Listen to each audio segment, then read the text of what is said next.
बच्चों की birthday party हो या क्रिसमस पार्टी, मफिन्स के बिना सब अधूरी है। और आज हम बना रहे हैं बच्चे और बड़ों सबका all time favourite chocolate muffins, वो भी एगलेस। तो चलिए फिर शुरू करते हैं।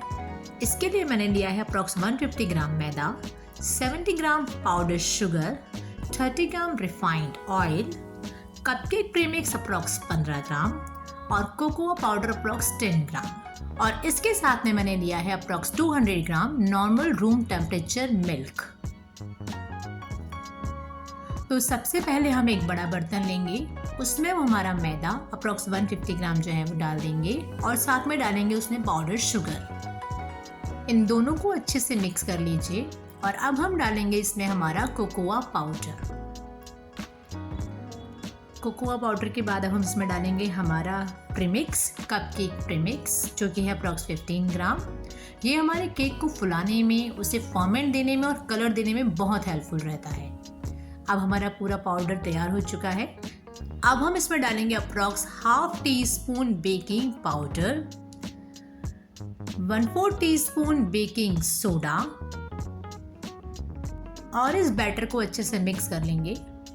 एंड फाइनली सबसे लास्ट में हम डालेंगे इसमें रिफाइंड ऑयल। इसमें ध्यान रहे दोस्तों, सरसों का ऑयल या कोई भी स्मेल वाला रिफाइंड अवॉइड करें। अब हम हमारे इस मिक्सचर में डालेंगे रूम टेम्परेचर मिल्क। इसे धीरे धीरे ही डालें और साथ साथ हिलाते जाएं ताकि बैटर में गुठलियाँ ना पड़ जाएं।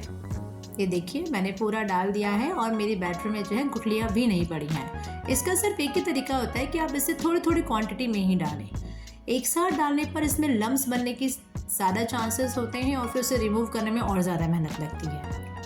ये देखिए फ्रेंड्स, मेरा ये लिक्विड बैटर बनके तैयार है। आप एक बार इसकी कंसिस्टेंसी देखिए, इस टाइप की फ्लोइंग कंसिस्टेंसी में होना चाहिए, न ज़्यादा टाइट न ज़्यादा ढीला। अब हम लेंगे डेकोरेशन के लिए choco chips, because chocolate muffins है तो चोको चिप्स तो जाएगा ही। और साथ में लेंगे वाइट विनेगर, जो कि कपकेक्स के फॉर्मेट में बहुत इंपॉर्टेंट रोल प्ले करता है। अब मैंने थोड़े से चोको चिप्स अलग निकाल लिए हैं और उन्हें मैदे में कोट कर लिए हैं। और अब मैं उन्हें डालने जा रही हूँ हमारे बैटर में। जो हमारा चॉकलेट का बैटर हमने तैयार किया है ना, मैंने ये उसमें डाल दिया है। चोको चिप्स को कोट करने के लिए रीज़न ये होता है कि जब हम उसे बैटर में डालें और मफ़िन मोल्ड में डालें तो कहीं सारे चोको चिप्स जो है वो मफ़िन मोल्ड में नीचे ही ना रह जाएं। नाउ अब हमारा सब कुछ प्रिपेयर हो चुका है। तो अब मफ़िन्स को मोल्ड में डालने से पहले हम उसमें ऐड ऑन करेंगे 2 टेबल स्पून वाइट विनेगर। मैंने टॉप्स का विनेगर काम में लिया है। अगर आपके यहाँ कोई और ब्रांड का आता है तो आप वो भी काम में ले सकते हैं, बट इतना ध्यान रखें कि आपका विनेगर जो है वो वाइट ही होना चाहिए, कोई फ्लेवर वाला नहीं होना चाहिए। अब हम इन्हें अच्छे से मिक्स कर देंगे।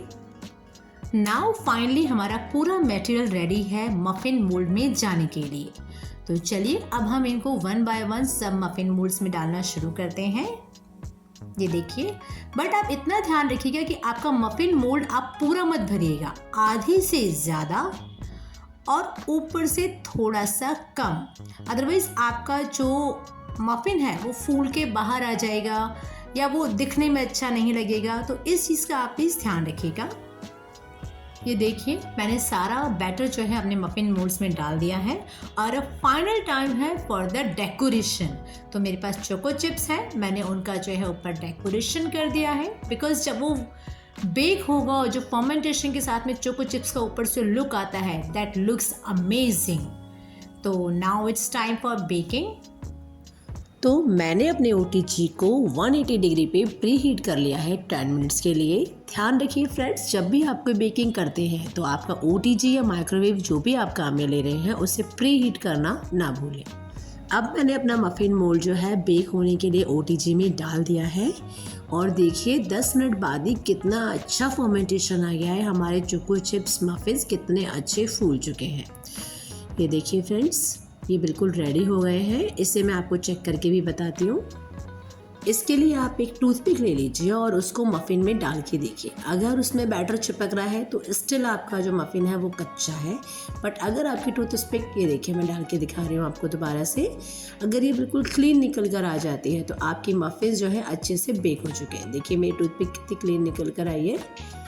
ये देखिए फिर से ये देखिए बिल्कुल क्लीन है ना, तो इट्स टोटली बेक्ड और ये अच्छी तरह से फ्लफी भी हो चुके हैं। देखिए फ्रेंड्स, एक और इम्पॉर्टेंट बात, जब भी आप मार्केट में देखोगे आपको मफिन्स हमेशा पॉली बैग में या क्लिंग रैप मिलते हैं। तो इनको सेव करने के लिए, इनके टेक्सचर को बनाए रखने के लिए हम जो है इसे घर में भी अगर क्लिंग रैप करके रखेंगे तो ये और भी फ्रेश बने रहेंगे।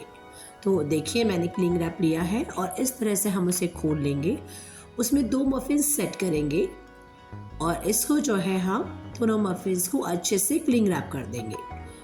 इस तरह से पैक करे हुए मफिन्स को आप 3 से 4 दिन आराम से फ्रिज में स्टोर करके रख सकते हो और जब आपको खाना हो तो 30 मिनट्स बिफोर आप इसे बाहर निकालो, नॉर्मल रूम टेम्परेचर में लाओ और इसे एंजॉय करो। इवन आप जब बाहर भी जा रहे हो तो आप इस तरह से इन्हें पैक करके पिकनिक या स्कूल ट्रिप में बच्चों के साथ भी भेज सकते हो। तो देखिए फ्रेंड्स, मेरे मफिन्स हो गए हैं तैयार और इस तरह से मैंने सभी मफिन्स को है क्लिंग रैप कर लिया है। लग रहे हैं ना अमेजिंग? तो बस इन्हें बनाना तो बनता है। आप बनाइए, खुद खाइए, बच्चों को खिलाइए और अपने summer vacations chocolate choco chips healthy homemade muffins के साथ में एंजॉय कीजिए। इस रेसिपी में आप 12 मफिन्स बड़े इजीली बना सकते हो। तो अगर आपको हमारी रेसिपी पसंद आई हो तो लाइक कीजिए और हमारे चैनल को सब्सक्राइब कीजिए। Thanks for watching.